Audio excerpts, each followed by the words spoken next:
In my recent video about Atsinna, I just touched lightly on how complicated the relationships are once the Pueblo era reaches the Southwest, and how different groups that now are perceived as identifiably separate were then intermingling, commingling, intermarrying, joining forces, fighting.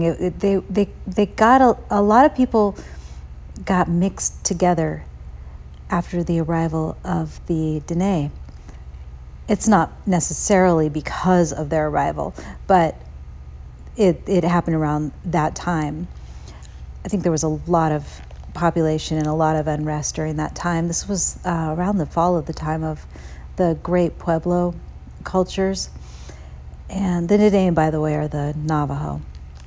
So I thought this was really interesting because I just came across this and it was related, so I thought I would share. So Scott Preston was a medicine man and the former vice president of the Navajo Tribal Council.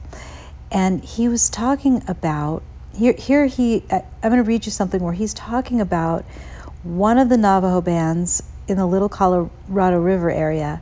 He's talking about the complicated relationships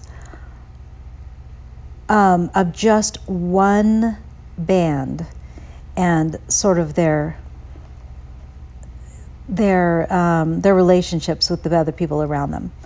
Okay, so he says, at this time, many people joined the Navajos, Pueblo people, water-drawing people, who are the Santo Domingo, Coyote Pass people, Jemez, and the enemies streaked with charcoal, the Zuni, and Pueblos from the Hopis, that is to say, the Oribe.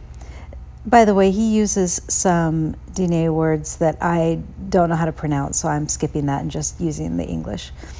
When they began coming together in groups of clans, he says, the Tangle people claim as their relatives the yucca fruit strung out in a line people who are Pueblo people, said to have come from Kinyaani.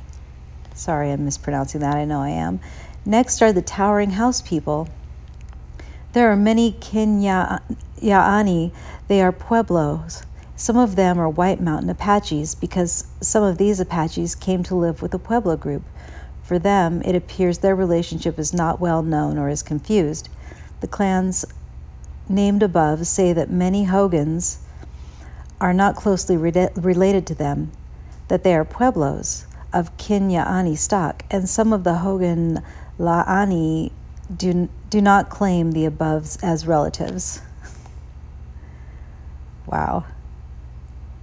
It's really convoluted. So when he's referring to Pueblos, he's meaning people who are not Navajo. And of course, he's making distinctions between people who are Hopi, people who are Zuni, people who are Pima, who at this time were actually fighting with this band and forced them to move, and was the reason that it sparked all these relationships. He goes on and on, but I think I think that's pretty poignant that just one group claims all of these relatives. So when we talk about places like Atsinna, where people of different nations claim it as an ancestral place, this is why.